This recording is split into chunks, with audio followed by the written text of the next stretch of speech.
Karibu mtazamaji katika kipindi cha Mazingira Yetu na Tanzania Ijayo, kipindi kinacholetwa kwenu na ofisi ya Makamu wa Rais Muungano na Mazingira.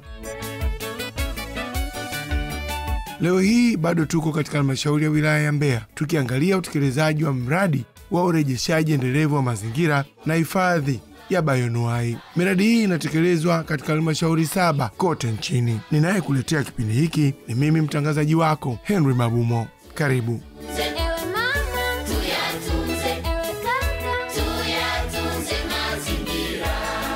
Kijiji cha Itewe kilichopo mkoani Mbeya ni miongoni mwa vijiji 7 hapa nchini vinavyotekeleza na kunufaika na mradi wa urejeshaji endelevu wa mazingira na hifadhi ya bayoanuai hapa nchini. Ofisi ya Makamu wa Rais Muungano na Mazingira imeanzisha mradi wa ujenzi wa greenhouse kwa kushirikiana na vikundi vya wanawake na wanaume, ambapo awali walikuwa wakifanya shughuli za uchomaji wa mikaa pamoja na ulimaji wa vinyungu katika vyanzo vya mito. Baada ya tafiti kuonyesha hali ya hewa inaruhusu ujenzi wa miundombinu ya greenhouse pamoja na uwepo wa soko la mbogamboga linalochagizwa na uwepo wa hoteli nyingi kubwa mkoani Mbeya, ofisi ya Makamu wa Rais Muungano na Mazingira inaamini wanakijiji hawa watanufaika na kipato na kuondokana na uharibifu wa mazingira na vyanzo vya maji vilivyopo.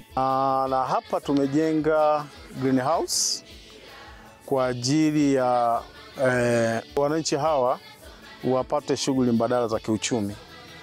Hiki kikundi ambacho kinashughulika na kimewezeshwa kufanya shughuli hii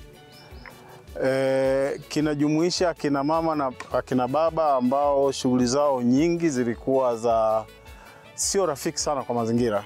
Walikuwa wanafanya shughuli za uchomaji wa mikaa na ulimaji wa vinyungu kule mtoni ambako tutapita.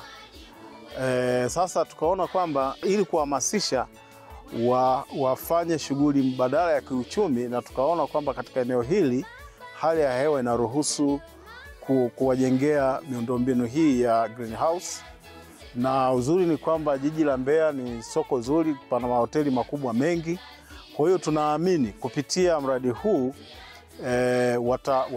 watanufaika kimapato, lakini pia watatusaidia kuhifadhi vyanzo vya maji vilivyopo hapa, lakini pia kuondokana na zile shughuli ambazo walikuwa wanazifanya ambazo ni haribifu kwa mazingira. Na niseme tu kwamba wananchi hawa ama kikundi hichi ambacho tumekisupport, tunatarajia wawe mabalozi wa uhifadhi wa mazingira.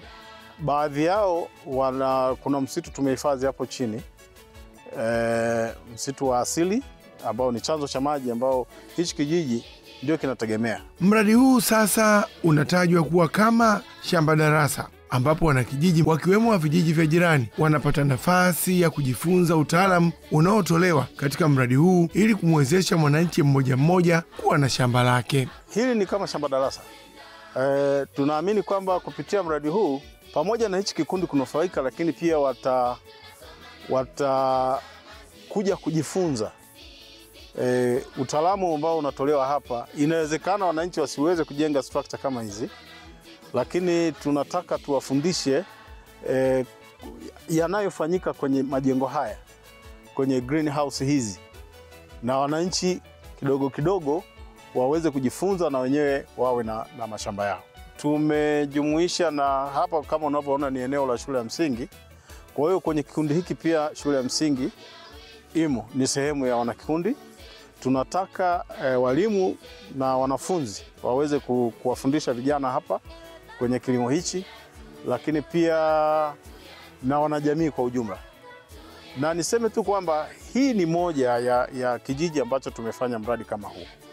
Tumejenga structure kama hizi Iringa, tumejenga structure kama hizi Wangeng'ombe. Kwa hiyo structure kama ziko 6 kwenye halmashauri zetu hizi 3 ambazo tuliona pana fursa ya soko, kwa sababu ukiweka miundombinu kama hii ya kudumu lazima uwe una uhakika wa soko. Tunaamini kwenye hichi kikundi wana soko hapa Mbeya, lakini wanaweza kauza hata Makambako na kwingineko.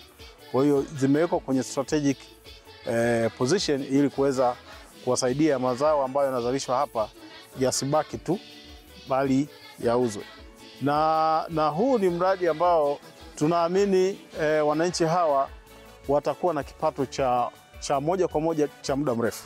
Ofisi ya Makamu wa Rais Muungano na Mazingira imekwenda mbali zaidi kwa kuamua kuwasogezea huduma ya maji toka katika vyanzo vya maji ili kuhakikisha wanapata huduma ya maji safi karibu na makazi yao badala ya kufuata kwenye vyanzo vya maji ili kuepusha uharibifu wa vyanzo vya maji. Kuna msitu tumehifadhi hapo chini, msitu wa asili ambao ni chanzo cha maji ambao hichi kijiji ndio kinategemea. Kwa hiyo tumehifadhi ule msitu kupitia serikali nzima ya kijiji na wananchi wote. Lakini pia pamoja na huo mradi wa kuhifadhi msitu, ili waendelee kuhifadhi, tunaboresha chanzo cha maji na kuwaletea maji ya mseleleko hapa kijijini. Kwa sababu tumeona shida mojawapo, pia wamekuwa wakienda sana huko mtoni kwa ajili ya kutafuta maji kwa ajili ya shughuli za umwagiliaji, lakini pia matumizi ya nyumbani. Kwa hiyo kwa kuhifadhi huo msitu, basi tumeona kwamba watanufaika kwa maana ya kupata maji ya uhakika mwaka mzima na pia kuendelea na shughuli za uhifadhi wa mazingira.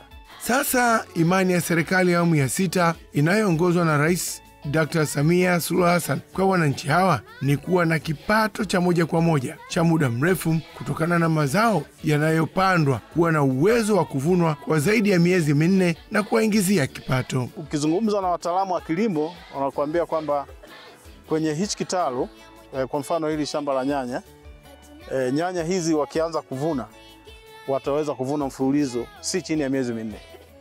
Yaani wanavuna tu, wanapeleka sokoni, wanapeleka sokoni, kwa sababu ni sehemu ambayo iko controlled. Kwa hiyo inakuwa ni rahisi wao kuendelea kupata haya mazao na kuwa na uhakika wa kipato. Kwa hiyo tunaamini kabisa zile shughuli haribifu walizokuwa wanazifanya awali wataziacha kabisa.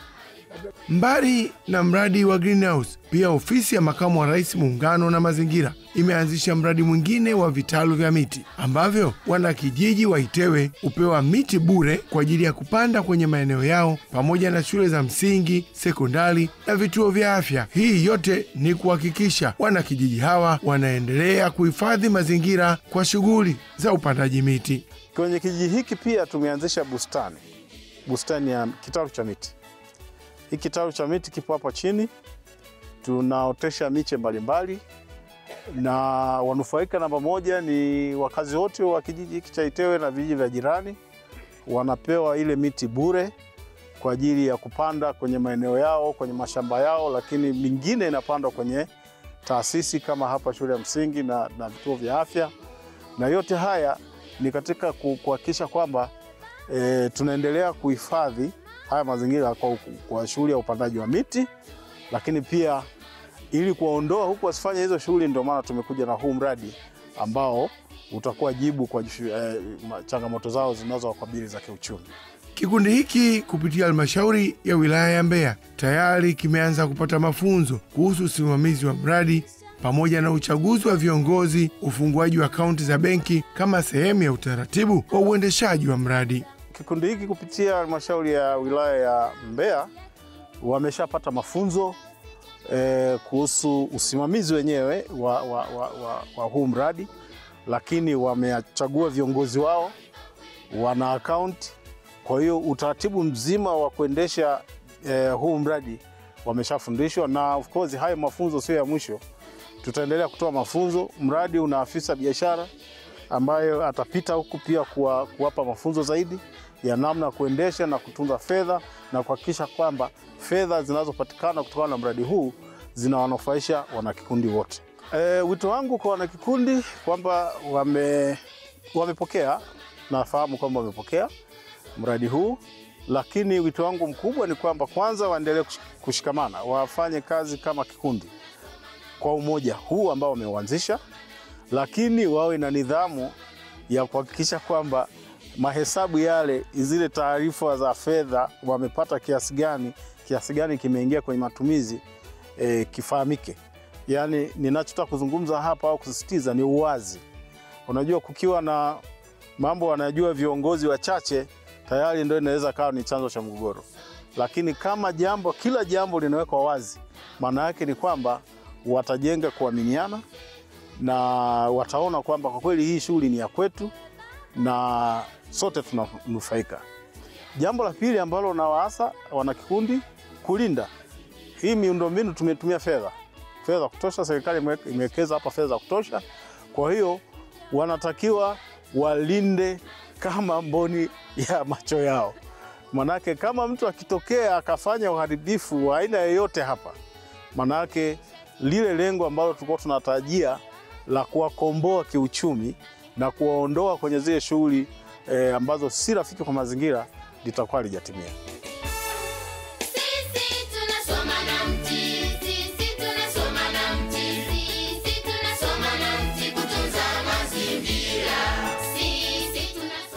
Charles Okororo ni makamu mwenyekiti wa umoja wa kikundi kinachojulikana kwa jina la Tusungwane. Anatoa pongezi kwa serikali ya awamu ya 6 na ofisi ya makamu wa rais muungano na mazingira kwa kuwatoa katika maeneo waliokuwa wakiharibu mazingira bila kujua na kuanzishiwa miradi mikubwa yenye kuwakwamua kiuchumi. Mradi kwanza, tunatoa shukurani kwa serikali ya Jamhuri ya Muungano wa Tanzania, hasa inayoongozwa na Mama Samia Suluhu Hassan. Sio rahisi mtu kukutoa sehemu uliokuwa unafanya uharibifu alafu akakupa tena hisani, kukupa kitu kama hichi. Kwa kweli tunasema asante sana. Yaani mara nyingi kwa uzoefu tunaoona, watu kama wanafanya uharibifu mara nyingi wanaondolewa yani kama kufukuzwa. Wanafukuzwa ile sehemu. Lakini sasa sisi kwa sababu sehemu ilikuwa inatupatia kipato, inatuendeshea maisha na watoto wetu, basi inaonekana tumefanya uharibifu wa mazingira, tukaambiwa bwana, hii sehemu haifai, inabidi sehemu hii mtoke. Lakini hawakututoa hivi hivi, wakatufanyia angalau kutuletea kitu kama hichi, tuendelee kuhudumia familia zetu na kupata mahitaji yetu ya kila siku. Kwa sasa wanakikundi cha Tusungwane wamewekeana mikakati ya kutunza mradi huu wa greenhouse baada ya serikali kutoa fedha nyingi za uwekezaji ili kuhakikisha wananufaika na mradi huu. Yaani sijui mimi niseme nini, kwa sababu kitu hiki tulivyokipokea na jinsi tunavyokitunza, kwa kweli tumewekeana mikakati ya kutunza kitu hiki na tumewekeana taratibu ya kutunza mradi, kwa sababu mradi serikali imetoa hela nyingi sana kwa ajili ya mradi huu, kwa ajili yetu sisi. Alafu tena tumepewa kitu hicho, leo tukifanyie vibaya, tuharibu, tukichakaze, kisitunufaishe, kwa kweli tutakuwa sisi watu wa ajabu sana. Kwa kweli sisi tuna mipango mikubwa sana. Kwanza kabisa tunatunza mradi wetu tupate pesa za kuendeleza mradi wetu. Katika kuendeleza mradi wetu hatuishii hapo, kwa sababu ni kikundi na tumeondolewa kule kwenye vyanzo vya maji tulikokuwa tunajipatia mahitaji yetu na familia zetu. Sasa baada ya kuondolewa kule, wengine hawana sehemu nyingine kabisa, kwa sababu ndio sehemu ambazo walikuwa wanazitegemea kwa maisha yao.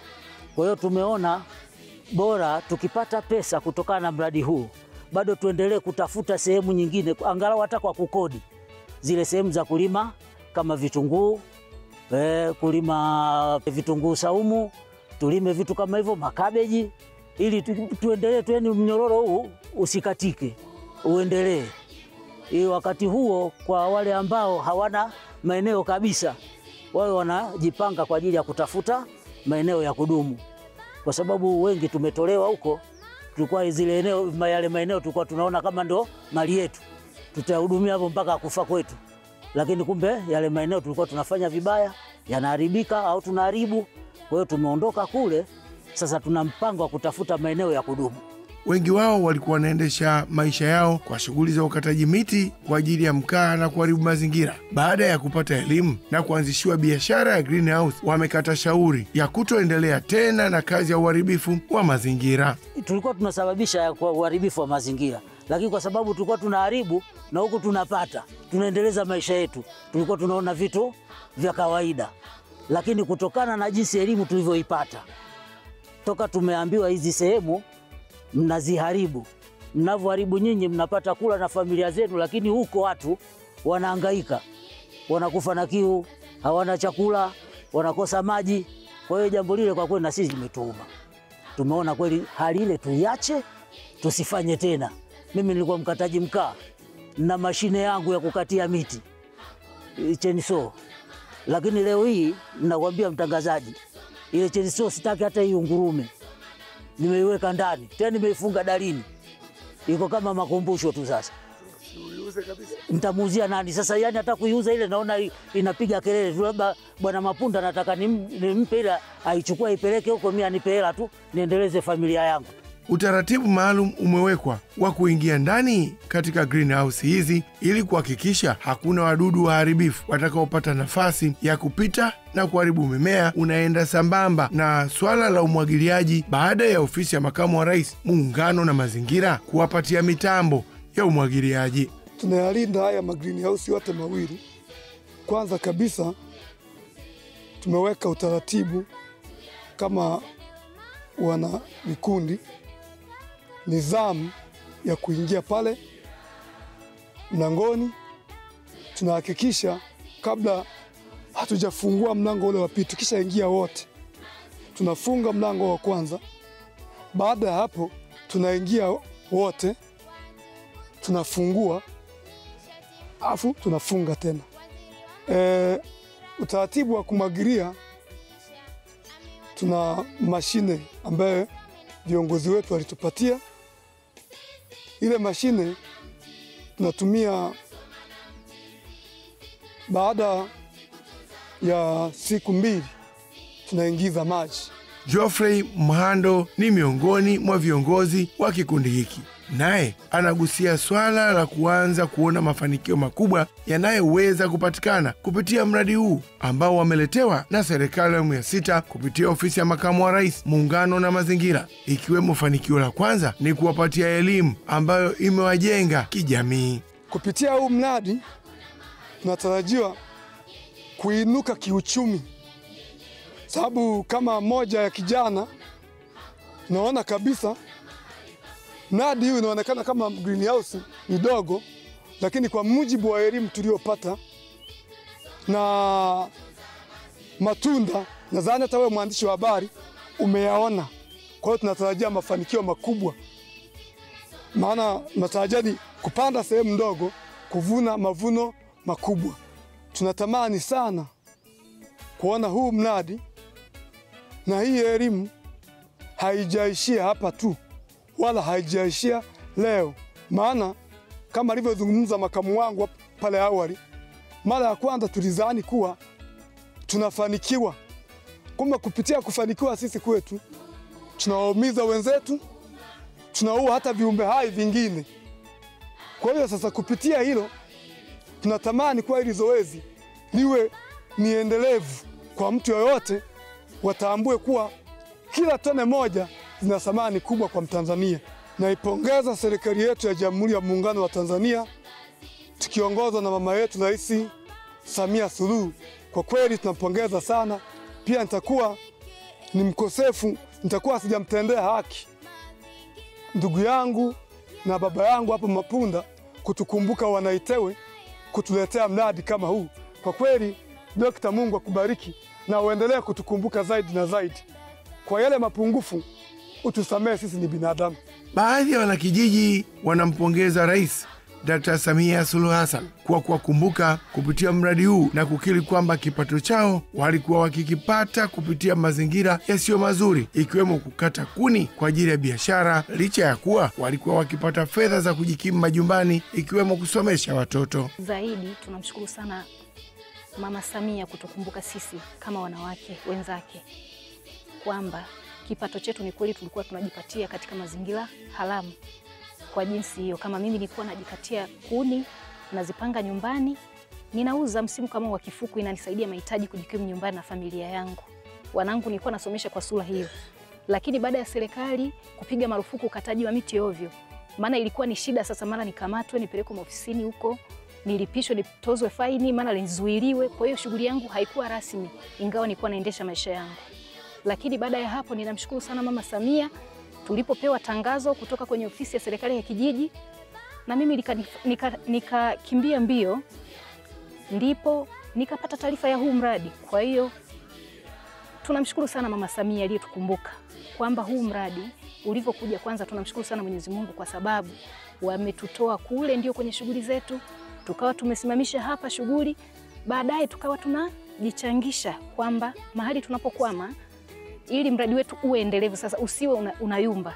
Mahali tunapokwama tunajichangisha vifedha kidogo angalau mradi wetu uendelee. Mradi huu yani nimeupenda kwa sababu kutokana na shughuli zangu nilizokuwa nazifanya. Yani mradi huu nimeupenda. Halafu haya madude, haya ma greenhouse yana ni kama sijui yana uatilifu gani kwa sababu yani mimea inaenda kwa haraka. Yani kwa hatua iliyopo tofauti na mazao ambayo tunaweza tukaotesha kule nyumbani, ukuaji wake ni wa tofauti. Hii mimea inakuwa kwa haraka. Huu mradi utatusaidia kulea familia na sisi wenyewe kujifunza kwamba tuondoke kule kwenye vyanzo vyenyewe tulikuwa tunalima, tuje huku tujifunze, tutakapotoka hapa tukawafundishe na wengine ambao hawamo kwenye mradi huu. Zitatusaidia kwenye mambo ya kununua vitu, kwa mfano nguo za wanafunzi, ada za wanafunzi, kusomesha wanafunzi na mambo mengine.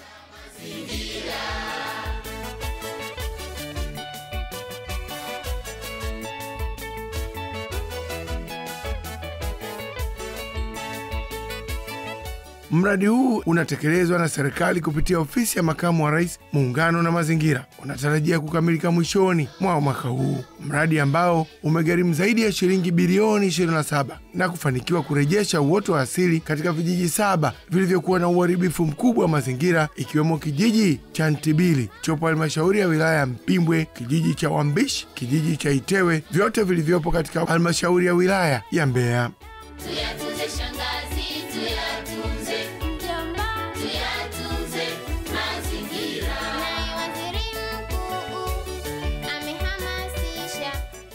Mtazamaji, kufikia hapo ndio tumefikia mwisho wa kipindi hiki cha Mazingira Yetu na Tanzania Ijayo kwa siku hii ya leo. Kumbuka, katika kipindi hiki tulikuwa katika halmashauri ya wilaya ya Mbeya, katika kijiji cha Itewe, tukiangalia mradi wa urejeshaji endelevu wa mazingira na hifadhi ya bayoanuai Tanzania unaotekelezwa na ofisi ya makamu wa rais, muungano na mazingira. Walikuwa nami mtayarishaji na mtangazaji wako Henry Mabumo, mpiga picha Furaha Eliabu na mhariri picha Noeli Lema, kwa niaba ya wale wote walioshiriki kwa njia moja au nyingine kufanikisha kipindi hiki. Tunasema asanteni na kwaherini nyote. Mungu alipotu